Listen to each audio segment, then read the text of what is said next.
తెలంగాణ ప్రత్యేక రాష్ట్రం కోసం 13 ఏళ్ళు ఉద్యమం చేసిన టీఆర్ఎస్ పార్టీ మరి ఇక 10 ఏళ్ళు అధికారం తర్వాత ఇక బీఆర్ఎస్ పార్టీగా మారింది. అయితే ముచ్చటగా మూడోసారి రాష్ట్రంలో అధికారంలోకి రావడంలో కొంత ఇబ్బందులు ఎదుర్కొన్న మాట వాస్తవం. అయితే ప్రస్తుతం ప్రతిపక్షంలో ఉన్నప్పటికీ కూడా ప్రజల పక్షాన పోరాటం చేస్తామని చెప్పి కూడా మరి బీఆర్ఎస్ అధినేత సీఎం కేసీఆర్ మాజీ సీఎం కేసీఆర్ పిలుపునివ్వడంతో ఇక మరొకసారి లోక్సభ ఎన్నికలకు సన్నద్ధమవుతుంది. అయితే రాష్ట్ర వ్యాప్తంగా మరి నిజామాబాద్ పార్లమెంటు పైనే అందరి దృష్టి కేంద్రీకృతమై ఉందని చెప్పుకోవచ్చు. ఎందుకంటే మరి గతంలో ఎంపీగా మరి కేసీఆర్ కూతురు ఎమ్మెల్సీ కవిత పోటీ చేశారు. నిజామాబాద్లో ఎంపీగా గెలిచారు, తర్వాత ఎమ్మెల్సీగా కూడా ఉన్నారు. అయితే ఆమె ప్రస్తుతం ఇప్పుడు మరి జైల్లో ఉన్నారు. అయితే ఈ నేపథ్యంలో మరి ఎంపీగా పోటీ చేసిన బాజిరెడ్డి గోవర్ధన్ రెడ్డి ప్రస్తుతం మనతో ఉన్నారు. ఆయనతో మాట్లాడదాం. ప్రస్తుతం నిజామాబాద్లో పరిస్థితి ఎలా ఉంది? ఎంపీగా మరి గెలుస్తారా? ప్రజలేమంటున్నారు? వాస్తవానికి కాంగ్రెస్ బీజేపీ మాకు మేమే పోటీ అని చెప్పుకుంటున్న నేపథ్యంలో సార్ చెప్పండి. సార్ నమస్తే. సార్ చెప్పండి సార్. కాంగ్రెస్ బీజేపీ మాకు మేమే పోటీ, బీఆర్ఎస్ అసలు లేదు, పూర్తిగా అయిపోయిందని చెప్తున్నారు. ఏం చెప్తారు? ఇది మొదటి నుంచి ఉన్నటువంటి అలవాటు, అండర్స్టాండింగ్ కదా సార్? సార్ సార్ అందులో భాగంగానే గత 5 ఏళ్ల క్రితం జగన్ రెడ్డి గారు, సార్ నాయకులు బీజేపీ అభ్యర్థిని గెలిపించి కాంగ్రెస్ పార్టీ క్యాండిడేట్ డిపాజిట్ గల్లంతు చేసిన వ్యక్తులు వీళ్ళే. వీళ్ళు ఇప్పుడు ఏమంటారు? మేము సెక్యులర్ మనుషులు, నో సెక్యులర్, ఇద్దరు డిప్యూటీ సెక్యులర్. అరవింద్ కూడా అసెంబ్లీ ఎలక్షన్ బీజేపీ పార్టీ ఓట్లన్నీ అసెంబ్లీ ఎలక్షన్ ఇద్దరికి అండర్స్టాండింగ్, కాంగ్రెస్ ఇద్దరికి అండర్స్టాండింగ్. ఇది ఇద్దరు కూడా కుమ్మ పేరు కేసీఆర్ గారు పార్టీ కేసీఆర్ గారు దేశంలో కాంగ్రెస్ పార్టీ కంటే బీజేపీ కంటే మంచి పరిపాలన కొనసాగించినారు. మళ్ళా అలాంటి మంచి పరిపాలన రావద్దు, ప్రజలు పక్కదారి పట్టించాలని ప్రయత్నించింది. ఈ ఇద్దరు పార్టీ కుమ్మ పేరు ఈరోజు ప్రజలు తప్పుదారి పట్టి ప్రయత్నం చేస్తున్నారు. ప్రజలు బాధపడతా ఉన్నారు. 5 నెలలు అవుతుంది. 5 నెలల కాలంలో అబద్ధాల హామీలు ఇచ్చినటువంటి కాంగ్రెస్ పార్టీ ఒక్క హామీ నెరవేర్చలేదు.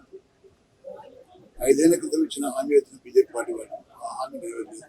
పాస్పోర్ట్ కానీ, షేర్ ఫ్యాక్టరీ ఓపెనింగ్ కానీ, దళిత రైతుల యొక్క ఇబ్బంది కానీ తొలగించిన పాపాన్ని పోలేదు బీజేపీ అభ్యర్థి. మరి కాంగ్రెస్ పార్టీ అభ్యర్థి పరిస్థితి ఆయన 20 ఏళ్ళ నుంచి షేర్ ఫ్యాక్టరీ ఓపెన్ చేస్తాను చెప్తాను. షేర్ ఫ్యాక్టరీ ఓపెన్ కాదు, ఈయన పోటీ చేయకుండా ఇది ఒక అలవాటు అయిపోయింది. దీనివల్ల ఇద్దరు అభ్యర్థులు కూడా చూడమంది. ఇద్దరు కూడా ప్రజలను మోసం చేసే వ్యక్తులు, మోసగాలు ఇద్దరు. ప్రజలు దయచేసి గత 10 సంవత్సరాల క్రితం తెలంగాణ రాకముందు ప్రభుత్వం ఎట్లా ఉందో అలాంటి ప్రభుత్వం మళ్ళీ రాబోతుంది. కాంగ్రెస్ పార్టీ ప్రభుత్వం 10 ఏళ్ళు చూసిన చివరి 5 ఏళ్ళు ఏదైతే ప్రభుత్వం నడుస్తుందో అదే ప్రభుత్వం మళ్ళీ రాబోతుంది. ప్రజలు మోసపోయి కాంగ్రెస్ పార్టీ ఓడియడం వల్ల కరెంటు కోతలు స్టార్ట్ అయిపోయింది. ధాన్య కొనుగోలు లేదు, ఏదో హామీ ఇచ్చారు హామీ అమలు చేయడం లేదు. అంటే ప్రజలు పడుతున్న బాధలు మేము కళ్ళారు చూస్తున్నాం. ఈ 10 సంవత్సరాలు చేశారు, నాకు సంతోషం ఉంది. నా పరిస్థితి ప్రజలు బాధపడుతున్నారు, భయపడతారు. రేపు ముందు రావడానికి ఇచ్చే పరిస్థితి, సాగుని పక్కన పెట్టండి, రావడానికి ఇచ్చే పరిస్థితి. ఇలాంటి పరిస్థితి రావడానికి కారణం ఇద్దరు తోడుదంగలైపోయి ప్రభుత్వాలు తీసుకొచ్చుకొని ప్రజలు ముందు చేస్తున్నారు. ప్రభుత్వ పాలన గారిగా దోపిడిలో పడ్డారు. దోపిడిలో పడి రైతు మంది ఇవ్వడం లేదు. 7,000 కోట్లు పక్కన పెట్టి ఎలక్షన్ పంచాలి. మధ్య డబ్బులు ఎక్కడ 20-25 వేల కోట్లు అప్పుడు ఇచ్చిన డబ్బులు ఎక్కడ ఉన్నాయి అంటే దోపిడీ స్టార్ట్ చేసినారు. ప్రజలు గమనించాలి. సమయం మంచిగా వచ్చింది. పార్లమెంట్ ఎలక్షన్ వచ్చింది. ఈ ఎలక్షన్లో ఆ 2 పార్టీలు కాంగ్రెస్ పార్టీ బీజేపీ ధరలు రాజ్య వాదన పెడితేనే వాళ్ళకు కొంచెం ఎదుర్కొంటాయి ఉంటాయి. లేదా మళ్ళీ పార్టీ కాంగ్రెస్ పార్టీ బీజేపీ 5 ఏళ్ళ దాకా సార్ ఇప్పుడు గతంలో కేసీఆర్ కూతురు కవిత ఎంపీగా గెలిచారు నిజామాబాద్లో. అలాగే ఇప్పుడు ప్రస్తుతం ఎమ్మెల్సీగా ఉన్నారు. మరి ఇక లిక్కర్ కేసులో ఆరోపణలు ఎదుర్కొంటూ జైల్లో ఉన్నారు. ఈ ప్రభావం నిజామాబాద్లో ఎలా ఉంటుంది సార్? ఒక నిశ్శబ్ద వాతావరణం లాగుందా? ప్రస్తుతం ప్రజలు ఎట్లా ఉన్నారు ఈ ఎన్నికలకు సంబంధించి? ఈ తోడుదొంగలు ఇద్దరు కూడా ఒకటైపోయి సార్ అనాధార ఆరోపణలు చేశారు. ఉమ్, వాళ్ళకి సంబంధం లేని వ్యవహారం. ఉమ్, లిక్కర్ స్కామ్ లో ఆమె పాత్ర లేదు, ఉమ్, లిక్కర్ పాత్ర తెరలేదు, లిక్కర్ స్కామ్ తెరలేదు. ఉమ్, ఎందుకు ఇరికిచ్చారు ఆమెనంటే బీజేపీతో ఫైట్ చేసే వ్యక్తి కేసీఆర్ గారు ఉమ్, విరామ పోరాటం చేస్తారు. ఉమ్, దేశం విడబోతుంది, ఇలా నడపండి అని చెప్పారు. నడపకపోతే పోరాటం చేస్తున్నారు. ఉమ్, ఈ ఒక వ్యక్తి దేశంలో ఎదుర్కొంటున్నారు, ఇబ్బంది పెట్టాల్సిందే అనే ఉద్దేశంలో బీఆర్ఎస్ పార్టీ పెట్టి తర్వాత దేశవ్యాప్తంగా కొంత ప్రభావం చూపుతానే ప్రభావం మీద ఉమ్, జనంలో అవేర్నెస్ ఇచ్చింది. ఉమ్, అరే రాష్ట్రంలో కొత్తగా వచ్చిన రాష్ట్రంలో ఇన్ని మంచి బాగా పని జరుగుతున్నాయి. ఉమ్, నీళ్ళ ప్రభుత్వాలు వచ్చి వాళ్ళ ఆయా రాష్ట్రాలలో సార్ ఇల్లు మాకు మంచినీళ్ళు కూడా ఉమ్, మంచినీరు లేదు, సాగునీరు లేదు, ఉమ్, కరెంటు లేదు, ఉమ్, రైతులు పంట పండిస్తలేరు, ఉమ్, సాగునీరు లేదు. ఇన్ని ఇబ్బందులు ఎదుర్కొంటూ మేము ఉన్నప్పుడు ఉమ్, కొత్తగా ఏర్పడే రాష్ట్రం తెలంగాణ ఉమ్, కేసీఆర్ గారి నాయకత్వం ఇంత బాగా ఎట్లా ఓకే రేపు ఆయన ప్రధానమంత్రి అయితే దేశం మొత్తం ఎట్లా జరగాలి? ఉమ్, ప్రజల మూడు ఉండే, ఆ మూడు వచ్చిందనుకో ఉమ్, బీజేపీ మూసాలు కలిగిన ఉద్దేశంతో ఈ మనిషి గెలవద్దు, ఉమ్, ఈ ప్రభుత్వం రావద్దు అని కుట్రలు పన్ని ఉమ్, కాంగ్రెస్ పార్టీ కూడా అబద్ధం హామీలు ఇచ్చి మేము డబ్బులు చేస్తాం కాకుండా ప్రజలు మోసం ఓట్లేసింది తప్ప అదేం కాదు. నిన్న ఒకవేళ 4 నెలల క్రితం ఉమ్, టీఆర్ఎస్ పార్టీ గెలిచింటే ఈ రాష్ట్రంలో ఉమ్, పార్లమెంట్ ఎలక్షన్ లో కనీసం రాష్ట్రం దేశంలో ఉమ్, మధ్యప్రదేశ్ కానీ మహారాష్ట్ర కానీ కర్ణాటక కానీ ఈ ప్రాంతాలలో కనీసం 50 సీట్లు మాకు వస్తుంది. అవును ఉమ్, అంటే దేశంలో అధికారం చేయడంలో మనం భాగస్వామ్యం ఉంటుంది.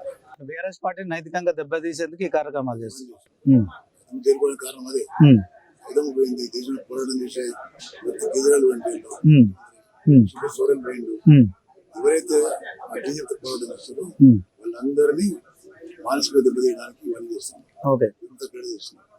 నేనేమంటున్నా అంటే ఈ పార్లమెంట్ ఎలక్షన్ ఒక మంచి అవకాశం. ఉమ్, ఈ పార్లమెంట్ ఎలక్షన్ లో జూటా మాటలు చెప్పి ఇద్దరు పార్టీ ఉమ్, బుద్ధి చెప్పాలనుకున్నప్పుడు ఆ ఇద్దరికి గుణపాఠం చెప్పి టీఆర్ఎస్ పార్టీ ఓటేసి 10 మంది ఎంపీలను గెలిచిననుకోండి తప్పకుండా జనంలో ఒక రెవల్యూషన్ వస్తుంది. ప్రశ్నించే గొంతులాగా ఉంది రెవల్యూషన్ వస్తుంది. ఉమ్, మేము ప్రశ్నిస్తాం, పోరాటం చేస్తాం పార్లమెంట్ లో. ఇక్కడ కూడా ఉన్న ప్రభుత్వం కూడా ప్రజలు మాకు దూరం అయిపోతున్నారు, ఒక లాభం లేదు. కానీ వారు నష్ట నివారణ చర్యలు తీసుకుంటారు. ఎందుకంటే కొంతమంది పెన్షన్ ఇవ్వడమే, ఉమ్, రైతు ఇవ్వడమే, ఉమ్, ఇంకేదో చేయడం చేస్తే తప్ప మళ్ళీ మేము అధికారంలో ఉన్నాం మాకు ఓటేయాలన్న అన్నమాట ప్రజలు ఏకీభవించి మరోసారి మోసపోతే ఏ స్కీమ్ రాదు. మరి పనికి వచ్చే రాష్ట్రాన్ని దోసుకుంటుంటారు కాంగ్రెస్ పార్టీ. దయచేసి చెప్తున్నాను, రాష్ట్ర ప్రజలకు ముఖ్యంగా నిజామాబాద్ పార్లమెంట్ పరిధిలో ఉన్నటువంటి కాన్స్టిట్యూషన్ ప్రజలు మనం చేస్తున్నాం. ఈ అవకాశం సద్వినియోగపరచుకోండి. ఈ ఎన్నికల్లో టీఆర్ఎస్ పార్టీ ఓటేసి గెలిపించండి. ఎట్లా చక్కగా నడవ ప్రభుత్వం నిర్మిస్తుంది. మీరు అటు బీజేపీతో సఖ్యత లేరు, కాంగ్రెస్ తో కూడా ఫైట్ చేస్తున్నారు. మరి ఎంపీగా గెలిస్తే ప్రజల కోసం ఏం చేస్తారు? మీ నినాదం ఏంటి? ఒక విషయం, కేంద్రంలో బీజేపీ ఇతర పార్టీలు చాలా ఉన్నాయి. సార్ బీజేపీ ఇతర పార్టీలు మా పార్టీ ఉంది. రేపు ఉత్తరప్రదేశ్ నార్త్ స్టేట్లలో ఉన్నటువంటి ప్రాంతాలు మోడీ యొక్క గ్రాఫ్ తగ్గిపోతా ఉంది. ఉమ్, ఆయా రాష్ట్రాలలో రీజనల్ పార్టీస్ ఉన్నాయి, సమాజ్వాదీ పార్టీ ఉంది, ఇంకా ఇతర పార్టీలు చాలా ఉన్నాయి. ఆ పార్టీ బలమైతే వాళ్ళకి పార్లమెంట్ సీట్ ఎక్కువ వస్తే బీజేపీని ఎదుర్కొనే దమ్ము ధైర్యం వస్తుంది.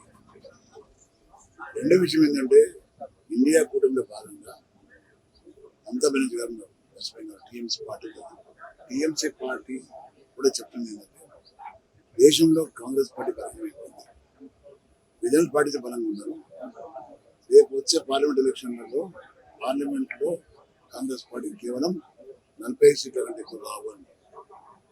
అంటే 543 సీట్లలో 500 రావు, 40-43 వస్తాయంటే ఇంత బలహీనమైందో కాంగ్రెస్ పార్టీ అర్థమవుతుంది. ఉమ్, ఆ బలహీనమైన కాంగ్రెస్ పార్టీ పక్కన ఉంది.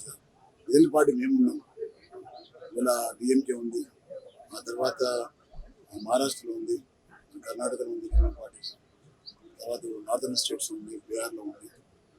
ఈ పార్టీలకు ఉన్నటువంటి ఎంపీలు ఆ ఎంపీలందరూ ఏకమై బీజేపీ ప్రభుత్వం ఒకరు రేపు వచ్చినా వస్తే కట్టడి చేస్తున్నాం, రాకుంటే మేమే అధికారం. ఓకే. అధికారంలో మాకు మేము వస్తే ప్రతిపక్షం వస్తే దాని భావస్వామ్యం అవుతుంది. అప్పుడు తప్పకుండా ఈ దేశానికి మంత్రులు రాబోతున్నాం. ఇవాళ దేశంలో ఇంకోటి తరగతి కూడా తగ్గిపోతాం. ఎందుకంటే ఆయన కూడా అన్ని అబద్ధాలు మాట్లాడుతారు. నేను అంటున్నా రాష్ట్రం అప్పుల పాలైందనే మాట ఎవరికి మాట్లాడుతున్నాను. నేను రెండో ప్రశ్నిస్తున్నాను. అప్పుల పాలు అంటే 3 లక్షల కోట్లు, 3 లక్షల 20 కోట్లు, 50 లక్షల కోట్ల ఆస్తి సృష్టించారు. కానీ అక్కడ ఆస్తులు అమ్మేస్తున్నారు కేంద్ర ప్రభుత్వం, ఆస్తులు అమ్మేస్తున్నారు, అప్పులు చేస్తున్నారు. ఆ డబ్బులు ఎక్కడ పోతే తెలియదు. దాదాపుగా మోడీ ఎక్కడ ముందు ప్రధానిగా 56 లక్షల కోట్లు అప్పులు.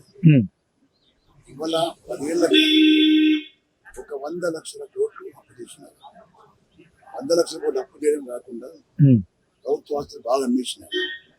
కార్పొరేషన్స్ అమ్మేసిండు, విమానాశ్రయాలు అమ్మేసిండు, ఓడరేవులు అమ్మేసినాయి, పెద్ద పెద్ద ఇండస్ట్రీస్ అమ్మేసినాయి. ఈ డబ్బులు ఎక్కడ పోయినాయి అంటే 1000 కోట్ల రూపాయలు ఖరీదు చేసి వైజాగ్ షుగర్ ఫ్యాక్టరీ, తర్వాత వేరే ఫ్యాక్టరీస్ 4,000, 5,000, 10,000 కోట్లు ఖరీదు చేసే ఫ్యాక్టరీలను వాళ్ళ అనుకునే వ్యక్తులు అదాని అమ్మాయి ఓన్లీ 500 కోట్లు, 1000 కోట్లు, 800 కోట్లు వాళ్ళం బలం చేస్తుంది. బలహీనల మీద స్వారీ చేస్తూ బలవంతులకు అందిస్తుంది. అర్థం చేసుకుంటాం. ఓకే సార్, ఇప్పుడు కేసీఆర్ బస్సు యాత్రపై ఈరోజు సీఎం రేవంత్ రెడ్డి కూడా మరొకసారి కామెంట్ చేశారు. తిక్కలోడు తిరణాలకు పోయినట్టుంది అని చెప్పి మాట్లాడుతున్నాడు. అలాగే బీజేపీతో కుమ్మకాయరు, బలహీనలను మరి బీఆర్ఎస్ పార్టీకి సంబంధించిన అభ్యర్థులను లోక్సభ బరిలో నిలిపారని ఆరోపణ చేస్తున్నారు. ఏం చెప్తారు? నది పోతుడు కాదు నాకే సార్, సిక్కు శరం మొత్తం విడిచిపెట్టినారు. బస్ యాత్రతో ప్రతిపక్ష నాయకుడు మాయమాటలు ప్రజలను హక్కులు తెచ్చుకున్నారు, అధికారం చేసే మోసాలని ఎండబెట్టడానికి తిరుగుతా ఉన్నారు. నీకేం వచ్చింది? నిజంగా పరిపాలన చేయండి కూడదంటారు. నిజంగా పరిపాలన చేస్తా ఉంటే ప్రజలు నీకేస్తారు ఓట్లు. ఈ పరిపాలన చూసి ప్రజలు విసుకొని కేసీఆర్ గారిని మళ్ళా ఆహ్వానిస్తున్నారు, మరి ఆదరిస్తున్నారు. కాబట్టి అది చూసి తట్టులేకపోతుంది. అంటే తిక్కలోడు తిరణాలు పోయినట్టు తిక్కలోడు నువ్వా ఆయన పరిపాలన చేసి సత్తా లేదు నీకు, పరిపాలన చేసి ధైర్యం లేదు, పరిపాలన చేసి తెలివి లేదు నీకు. అలాంటి వ్యక్తివి ఉద్యమం చేసి 10 ఏళ్ళు అధికారం చెలాయించిన వ్యక్తి 20 ఏళ్ళు అనుకున్న వ్యక్తిని పట్టుకున్నా నువ్వు 4 నెలలు కాలేదు నువ్వు మాట్లాడుతుంటే నువ్వు సిగ్గు శరం లేదనిపిస్తున్నావు. అది నువ్వు ఇచ్చిన వాగ్దానం అమలు చేయగలదు. నువ్వు 2 లక్షల కోట్లు, 2 లక్షల రూపాయలు రుణమాఫీ చేస్తాను, అవే 30-35 వేల కోట్లు అవుతాయి. చెయ్యి అంటాడు. మేము డిమాండ్ చేస్తున్నాం, ప్రజలు డిమాండ్ చేస్తున్నాం, చెయ్యి కదా. చేసే ధైర్యం లేదు నీకు. అంటే 6 గ్యారంటీలు అమలు చేస్తామని హరీష్ రావు చెప్పిన డిమాండ్ మీరు కూడా సమర్థిస్తారా? రాజీనామా నాయకుడు ఆయన డిమాండ్ చేసి కరెక్ట్ కదా. ఈ వ్యక్తి ప్రజలు నమ్ముతలేరు, December 9th నడుస్తాని దాటిపోయింది, August 15th అనుకోండి. August 15th చేయకపోతే ప్రమాణం చేసిన దేవుడి మీద ఎవడన్నా చేతగానుడు చేసిన ప్రమాణం చేతగానుడు చేయడు. గతం చరిత్ర దిగింది, ఏ ముఖ్యమంత్రి కూడా వాగ్దానం అమలు చేయడంలో భగవంతుని పేరు తీసుకోవట్లేదు సందర్భంలో మీరు ఒక్కడే చేస్తున్నారు. మనకి మాళ్ళు మట్టి చెవట అలాంటి వ్యక్తి మాటలు మాట్లాడుతూ ఉంటే ప్రజలు నవ్వుతున్నారు. ముఖ్యమంత్రి ప్రజలు కూడా చూడలేదు. ఓకే సార్, నిజామాబాద్ విషయానికి వద్దాం. ఇప్పుడు గతంలో 10 ఏళ్ళు మీరు ప్రభుత్వంలో ఉన్నారు. మరి మొదటిసారి కేసీఆర్ కూతురు కవిత ఎంపీగా గెలిచారు. రెండోసారి మాత్రం అరవింద్ చేతులు ఓటమి పాలారు. దీనికి కారణం ఏమనుకున్నారు? కారణం ఏం లేదండి. మన ప్రాంతంలో పసుపు బాగా పండిస్తారు, పసుపు కమర్షియల్ క్రాప్. ఈ క్రాప్ కోసం చాలా రైతులు డిమాండ్ చేసింది, పసుపు కూడా కావాలి మా ప్రాంతంలో. పసుపు కావాలనే ప్రాంతంలో డిమాండ్ చూసిన తర్వాత అది కేంద్రం పరిధిలో మనం టీఆర్ఎస్ పార్టీ సభ్యులు టీఆర్ఎస్ పార్టీ విపక్ష పార్టీ అధికారంలో బీజేపీ అయినా కవితమ్మ గారు ఎంపీగా ఆ పాలసీ ప్రకారంగా 4 ముఖ్యమంత్రుల యొక్క కాన్సెప్ట్ తీసుకొని మమ్మల్ని తీసుకెళ్ళినామే. ఒడిశా, అస్సాం ముఖ్యమంత్రి, కర్ణాటక ముఖ్యమంత్రి, కేరళ ముఖ్యమంత్రి, మహారాష్ట్ర ముఖ్యమంత్రి దగ్గరికి ఓకే. మన స్టేట్ ముఖ్యమంత్రి కేసీఆర్ గారి కాన్సెప్ట్ తీసుకొని పోయి మేమందరం ప్రధానమంత్రి కలిసాం, హోంమంత్రి, కామర్స్ మినిస్టర్ కలిసాం, ప్రెసిడెంట్ ఆఫ్ ఇండియా కలిసాం. రైతులు 300 మంది రైతుల్ని ఈ ప్రాంతాలకు వెళ్ళి ఫ్లైట్ లో తీసుకెళ్ళినారు, ఢిల్లీకి రిప్రజెంట్ చేస్తున్నాం. కానీ వాళ్ళు ఇవ్వలేదు, ఎందుకంటే నేను బీజేపీ కాదు. అవును, ఇస్తే మీరు బలపడతారు, వాళ్ళకి బలం తగ్గిపోతుంది. మరి ఇప్పుడు వచ్చిన స్పైసీ బోర్డు అడ్వాంటేజ్ తీసుకుంటారనే ఉద్దేశం నాకు ఇవ్వలేదు. మన నెక్స్ట్ డిమాండ్ అదే వచ్చింది. దీన్ని అడ్వాంటేజ్ తీసుకొని నాకు ఓట్లు వేయండి, నేను ప్రభుత్వం ఏర్పడ్డ 5 రోజుల్లో నేను రిపోర్ట్ తీసుకుంటాను. ఓకే. ఆ హామీ రామచంద్ర రాసి అరేంజ్ చేసుకున్నాను. జనం నమ్మిర్రు. 5 రోజులు పోయింది, 5 ఏళ్ళు అయింది. చివరిలో మొన్న ఏం చేసిండు, ఒక గెజిట్ నోటిఫికేషన్ తెచ్చి ఇచ్చింది. గెజిట్ నోటిఫికేషన్ ఆర్డర్ కాదు, జీవో కాదు. అది చూపించి మళ్ళా ఓటు తనుకోవాలి ప్రయత్నం చేస్తాను. నేనేమంటున్నా అంటే పసుపు కూడా కావాలనేది రైతుల యొక్క డిమాండ్. అవును, నోటిఫికేషన్ ఇచ్చిన కాబట్టి నేను రేపు గెలిస్తే, దేవాలయం గెలిస్తే ఆ నోటిఫికేషన్ చుట్టూ పట్టుకుని నేను డిమాండ్ చేస్తాను పార్లమెంట్ లో. మీరు హామీ ఇచ్చారు కదా, 5 ఏళ్ళ కదా హామీ ఇచ్చారు, మళ్ళీ నోటిఫికేషన్ ఇచ్చింది కాబట్టి ఇవ్వాల్సింది అంటున్నాను. టైం బాండ్ ప్రోగ్రామ్ తీసుకున్నాం. ఇవ్వలేకో ధర్నా చేస్తాం, నిలేస్తాం, అవసరమైతే నోటిఫికేషన్ పట్టుకుని సుప్రీం కోర్టు పోయి కూడా సాధిస్తున్నాం. ఆ ధైర్యం దమ్ము నాకుంది, నేను చేస్తా. మా పార్టీలో కూడా నాతో పాటు ఇంకో 9-10 మంది గెలుస్తారని నమ్మకం నాకు. 10 మంది ఎంపీలను ఈ ప్రాంతంలో 11% సాధించే ప్రయత్నం చేస్తాం. రెండవది గల్ఫ్ బాటను బట్టి యువకులు చాలా మంది నిరుద్యోగ యువత గల్ఫ్కి వెళ్ళి నకిలీ ఏజెంట్ బారిన పడి అక్కడ వెళ్ళిన తర్వాత కేసులు ఎదుర్కొని లీగల్ కేసులో అయ్యి వాళ్ళ మీద అరెస్ట్ అయ్యి జైల్లో మగ్గి హాస్పిటల్లో అడ్మిట్ అయిపోయి చాలా మంది చనిపోయి చివరికి వచ్చే పరిస్థితి. గతంలో ఇదే అరవింద్ హామీ ఇచ్చాడు, 14తో సహా మీకు చూస్తారు, కీపింగ్ చూపిస్తారు. ఈ ప్రాంతంలో చాలా మంది గల్ఫ్ అవుతున్నారు, వాళ్ళకు గల్ఫ్ పాలసీ తీసుకొస్తా. అది ఇంటర్నేషనల్ పాలసీ ఇవ్వలేమంటాడు. మా పాలసీ మా స్టేట్ పాలసీ అది తప్పుకునే ప్రయత్నం. మళ్ళీ రేపు అనుకుంటే 11 మోసం అంటే గల్ఫ్ యొక్క పాలసీ అవుతుందో స్టేట్ గవర్నమెంట్ చేయొచ్చు, కేరళ చేసింది, చేసింది చేయొచ్చు. స్టేట్ గవర్నమెంట్ చేయకుండా ఇంటర్నేషనల్ ఇష్యూ కాబట్టి వెళ్ళిన వాళ్ళు ఇతర దేశాలకు వెళ్ళింది కాబట్టి దౌత్య సంబంధం ద్వారా వాళ్ళని ఆదుకోవచ్చు. ఆ పని చేయొచ్చు. లేదు గల్ఫ్ పాలసీ పెట్టే దేశం, ఎందుకంటే దేశం నలుగురు నుంచి వెళ్ళాలి, అది స్టేట్ చేయాలంటే ఇబ్బంది అవుతుంది కాబట్టి సెంట్రల్ గవర్నమెంట్ ఇది చర్య తీసుకోవాలి. అది తీసుకుంటే ప్రయత్నం చేస్తాం. దాన్ని ప్రైవేట్ బిల్లు కూడా ప్రవేశపెడతాం.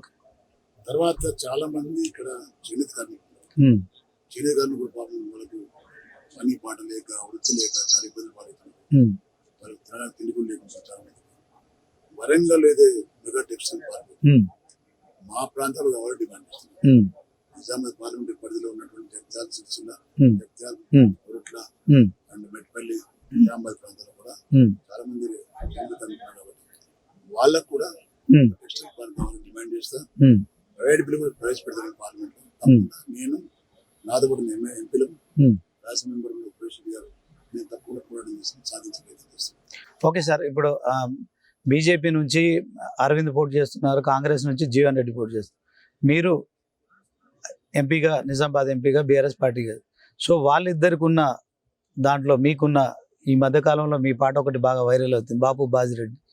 దాంట్లో అసలు వాళ్ళకు మీకున్న తేడా ఏంటి చెప్పాలి? తేడా ఒకటేనండి, నేను ప్యూర్ సెక్యులర్ మనిషిని, అన్ని మతాలకు గౌరవించే వ్యక్తిని నేను, కానీ మా నాయకుడు టీచర్. వాళ్ళట కాదు, నకిలీ సెక్యులర్. ఒక వ్యక్తి ఏమో మతోన్మాది, ఒక వ్యక్తి మతవాది, ఎవరు బీజేపీ, ఇంకో వ్యక్తి సెక్యులర్ అని చెప్పుకునే నకిలీ సెక్యులర్, ఎవరు మన జీవన్ రెడ్డి గారు. వీళ్ళిద్దరు కూడా గత పార్లమెంట్ ఎలక్షన్ లో పార్లమెంట్ లో బీజేపీ ఇచ్చిన ఓట్లు వీళ్ళిద్దరు కాంగ్రెస్ పార్టీ వ్యక్తులే ఉండి కూడా, కాంగ్రెస్ పార్టీ నాయకులు ఉండి కూడా సెక్యులర్ పార్టీలు వాడతారు, మతపరమైన వ్యక్తులకు సపోర్ట్ చేస్తారు. అసెంబ్లీ ఎన్నికలలో బీజేపీ అనుకుంటే కాంగ్రెస్ పడుతుంది ఇట్లా ఒకరికొకరు ఆర్గనైజ్ చేసుకుని అలైబలేచుకుని వీళ్ళని దయచేసి చెప్తారు ప్రజలు ఇద్దరు మంచి మోసగాలు కాంగ్రెస్ పార్టీ అభ్యర్థి కానీ బీజేపీ అభ్యర్థి కానీ మంచి మోసగాలు మోడీ వీళ్ళ చెప్పిన చెప్తారు దయచేసి చెప్తాను 10 ఏళ్ళ మా పరిపాలన చూసాం 10 ఏళ్ళ పరిపాలనలో నేను చూసే కార్యక్రమం కేసీఆర్ గారు చేసే కార్యక్రమం కేసీఆర్ గారు సర్వ మతాన్ని గౌరవించింది అవును కాబట్టి రేపు ఫ్యూచర్ లో కూడా ప్రభుత్వం వచ్చినా అదే విధంగా వ్యవహారం చేస్తుంది వీళ్ళు కాదు వీళ్ళ ఓట్ల కోసం అవసరాల కోసం మతాలను వాడుకుంటారు మరి ఇరుషకులు పదం వాడుకుంటారు ఇద్దరు ఇప్పుడు పొందబెట్టాల్సి అంటే తెలంగాణ రాష్ట్ర ప్రజల ఆకాంక్షలు నెరవేరాలంటే ఖచ్చితంగా మీరు ఒకసారి లోక్సభలో ప్రతిపక్ష సభ్యులుగా ఉండాలి, ఒక 10 మంది ఖచ్చితంగా. అదేనా సార్ ఫైనల్? ఒక విషయం అండి, తెలంగాణ తెచ్చింది కేసీఆర్, తెలంగాణ సాధించి కేసీఆర్, తెలంగాణ అనే పదానికి గౌరవం వచ్చింది కేసీఆర్. ఓకే, తెలంగాణ రాష్ట్రం వచ్చిన తర్వాత ఒక్కనాడు కూడా రేవంత్ రెడ్డి వ్యక్తి జై తెలంగాణ మాట ప్రజలు రాలేదు అంటే ఉద్యమ ద్రోహి తర్వాత సమైక్యవాది కూడా. కాబట్టి తెలంగాణ రావడం కూడా గతంలో ఆయనకి ఇష్టం లేదు. సమైక్యవాది పొడిచిన వ్యక్తి ఇవాళ అనుకోకుండా అబద్ధాలు మాట్లాడి ముఖ్యమంత్రి అయినా కానీ తన సొంత రాష్ట్రం పదం కూడా మాట్లాడారు. అలాంటి వ్యక్తి రాష్ట్రం కోసం రాష్ట్ర ప్రజల కోసం పనిచేసే వ్యక్తి కాదు, స్వార్థం కోసం ఆయన రాజకీయం కోసం మాట్లాడుతారు. మేము అదే ఉన్నా లేకున్నా ప్రభుత్వం ఉన్నా లేకున్నా తెలంగాణ ప్రజల కోసం పుట్టే పార్టీ కాబట్టి తెలంగాణ ప్రజల సమస్యల కోసం మేము పోరాటం చేస్తాం. ఓకే సార్, ఫైనల్ గా ఓకే సార్, ఫైనల్ గా నిజామాబాద్ ఓటర్లకు ఏం చెప్తారు మీ అప్పీల్? నా అప్పీల్ ఒకటే, దయచేసి చెప్తున్నా, ముగ్గురం అభ్యర్థులు ఉన్నారు. బీఆర్ఎస్ అభ్యర్థి బాజిరెడ్డి గారు, నేను, కాంగ్రెస్ అభ్యర్థి జీవన్ రెడ్డి గారు, బీజేపీ అభ్యర్థి తరుణ్. ఈ ముగ్గురు గురించి ఆలోచించండి. ఈ ముగ్గురులో ఇద్దరు గురించి మీకు బాగా తెలుసు. ఈ ఇద్దరు కూడా మాట తప్పిన వ్యక్తులు, ఈ ఇద్దరు కూడా ప్రమాణం చేసే వ్యక్తులు. ప్రభుత్వం వస్తే 6 గ్యారెంటీలు చేస్తానని జగిత్యాల సీతారామస్వామి ఆలయంలో హనుమంతుడి కాళ్ళ కింద 6 గ్యారెంటీలు కాళ్ళు పెట్టి ప్రజలకు వాగ్దానం చేసింది జీవన్ రెడ్డి గారు. అదేవిధంగా ప్రభుత్వం వచ్చిన తర్వాత పోయిన ఉగాదికి 4,000 ఇళ్ళు కట్టించి నేను ఆ ఉగాదిలో లబ్ధిదారులకు ఇండ్లు పంపిణీ చేసి వాళ్ళతో భోజనం కూడా చేస్తానని ప్రమాణం చేసినాడు జీవన్ రెడ్డి. ఇప్పుడు లేదు. ఈ వ్యక్తి కూడా అదే పరిస్థితి, అబద్ధాలు చెప్పి వచ్చిండు, తెలిసిండు, అయితే కంప్లైంట్ చేసిండు. బీజేపీ పరిస్థితి. నేను టైప్ చేసే వ్యక్తి కాదు. 4 సార్లు ఎమ్మెల్యే గెలిచినాను. నిజామాబాద్ జిల్లాలో 3 ప్రాంతాల నుంచి గెలిచినాను. జిల్లా స్థాయికి పైకి వచ్చినాను. ఏదైనా వాగ్దానం చేసి తప్ప వ్యక్తి కాదు. మా నాయకుడు కానీ నేను కానీ హామీ ఇస్తే తప్పం మేము, అబద్ధ హామీలు ఇవ్వం మేము. ఏవైతే ప్రజలకు ఏం కావాలి, ప్రజల అవసరాలను బట్టి, ప్రజల డిమాండ్ బట్టి తప్పకుండా వారి డిమాండ్ గౌరవిస్తాం, దాన్ని సాధించి ప్రజలకు అందించి. Okay, thank you sir. So ఇది ఓవరాల్గా మరి నిజామాబాద్ పార్లమెంట్ నుంచి ఎంపీగా పోటీ చేసిన బీఆర్ఎస్ పార్టీ అభ్యర్థి బాజిరెడ్డి గోవర్ధన్ గారు చెప్తున్నారు. ఇక తాను ఖచ్చితంగా మరి నిజామాబాద్ జిల్లా అభివృద్ధిలో మరి కీలకంగా గతంలో వ్యవహరించాను, 4 సార్లు ఎమ్మెల్యేగా 4 ప్రాంతాల నుంచి కూడా గెలిచాను. ఇక ఇప్పుడు కూడా లోక్సభలో ఖచ్చితంగా ఎంపీగా గెలిపిస్తే నిజామాబాద్ ప్రజలకు సంబంధించిన లోక్సభ ప్రజల గొంతుగా నేనే ఉంటాను, ప్రశ్నించే గొంతుగా ఉండడమే కాకుండా మరి ఏదైతే పసుపు బోర్డు ఉంది కావచ్చు, తర్వాత రైతుల సమస్యలు కావచ్చు, సాగునీటి తాగునీటి సమస్యలు అన్నింటిని కూడా పరిష్కరిస్తాను. ఖచ్చితంగా నాకు ఒకసారి అవకాశం ఇవ్వండి. గతంలో 13 ఏళ్ళు మరి ప్రజల కోసం ఉద్యమం చేసిన బీఆర్ఎస్ పార్టీ, అలాగే ఇప్పుడు 10 ఏళ్ళు కూడా అధికారంలో ఉన్న పార్టీ చేసిన అభివృద్ధిని చూసి నన్ను ఆశీర్వదించాలని కోరుతున్నారు.